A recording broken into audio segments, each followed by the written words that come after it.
স্বাগত bdb24.com-এ। আপনাদের সাথে আছি আমি মুস্তাফা কামাল। সকাল, দুপুর, সন্ধ্যা কিংবা রাত, প্রতিদিনের প্রতিটি গুরুত্বপূর্ণ সময়ে আমরা হাজির হচ্ছি নতুন নতুন খবরের আয়োজন নিয়ে। ব্রেকিং নিউজ: উৎসবমুখর পরিবেশে চলছে ডাকসুর ভোট গ্রহণ।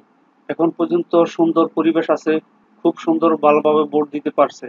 উৎসবমুখর পরিবেশে ঢাকা বিশ্ববিদ্যালয়ে কেন্দ্রীয় ছাত্র সংসদ ডাকসু ও হল সংসদ নির্বাচনের ভোট গ্রহণ চলছে। সকাল ৮টা ভোট গ্রহণ শুরু হয়েছে, চলবে বিকেল ৪টা পর্যন্ত। ঝামেলা এড়াতে অনেকেই সকাল সকাল কেন্দ্রে চলে এসেছেন। এখন পর্যন্ত কোনো অপ্রীতিকর ঘটনার খবর পাওয়া যায়নি। শিক্ষার্থীরা শৃঙ্খলা মেনে লাইনে দাঁড়িয়ে ভোট দিচ্ছেন। নির্বাচন কমিশন ও দায়িত্বপ্রাপ্ত কর্মকর্তাদের তত্ত্বাবধানে শান্তিপূর্ণভাবে ভোট গ্রহণ চলছে। সংশ্লিষ্টরা ধারণা করছেন দুপুরের দিকে লাইনে আরো দীর্ঘ হতে পারে। ঢাকা বিশ্ববিদ্যালয়ের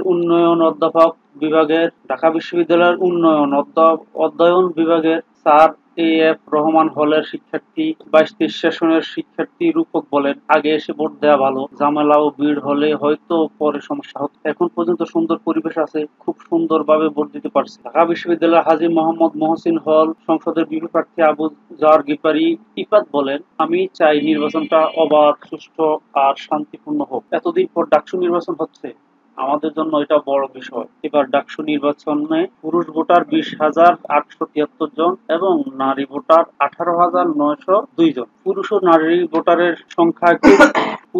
ভোটারের সংখ্যায় পার্থক্য খুব বেশি নয়। মোট ভোটারের অর্ধেকের কাছাকাছি নারী ভোটার। এবারে ডাকসু নির্বাচনে প্রতি ভোটার কেন্দ্রে কেন্দ্রীয় সংসদের ২৮টি হল ও সংসদের ১৩টি পদ মিলিয়ে মোট ৪১টি পদে ভোট দেবেন। ডাকসুর ২৮টি পদে দাঁড়িয়েছে ৪৭১ জন প্রার্থী, যার মধ্যে নারী প্রার্থীর সংখ্যাও ৬২ জন। ১৮টি আবাসিক হলের হল সংসদে ১৩টি করে মোট ২৩৪টি পদে প্রতিদ্বন্দ্বিতা করেছেন ১,১০৮ জন। ডাকসু নির্বাচনের জন্য ৮টি কেন্দ্রে নির্ধারিত হয়েছে। সেগুলো হলো কার্জন হল, শারীরিক শিক্ষা কেন্দ্র, টিএসসি, ঢাকা বিশ্ববিদ্যালয় ক্লাব, সিনেট ভবন, Udayan school and club college, ভূতত্ত্ব বিভাগ এবং ইউল্যাব স্কুল অ্যান্ড কলেজ। এর মধ্যে কার্জন হল থেকে কেন্দ্রে ভোট দেবে ডক্টর মোহাম্মদ শহীদুল্লাহ, ওমর একুশে ও ফজলুল হক মুসলিম হলের শিক্ষার্থীরা। শারীরিক শিক্ষা কেন্দ্রে ভোট দেবে জগন্নাথ হল, শহীদ সার্জেন্ট জহুরুল হক ও সলিমুল্লাহ মুসলিম হলের শিক্ষার্থীরা। টিএসসি কেন্দ্রে ভোট দেবে রোকেয়া হলের শিক্ষার্থীরা। কবি সুফিয়া কামাল হলের শিক্ষার্থীদের ভোট কেন্দ্র ভূতত্ত্ব বিভাগ। ইউল্যাব স্কুল অ্যান্ড কলেজে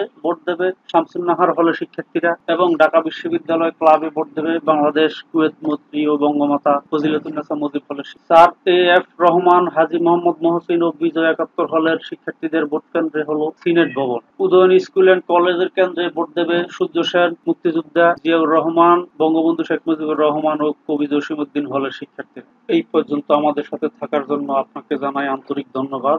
আপনি যদি আমাদের চ্যানেলটি ভালো মনে করেন তাহলে অবশ্যই সাবস্ক্রাইব করে পাশে থাকুন। ইনশাআল্লাহ আবার দেখা হবে পরবর্তী কোনো নতুন ভিডিওতে। ততক্ষণ পর্যন্ত মহান আল্লাহর হেফাজতে নিরাপদে থাকুন। আল্লাহ হাফেজ।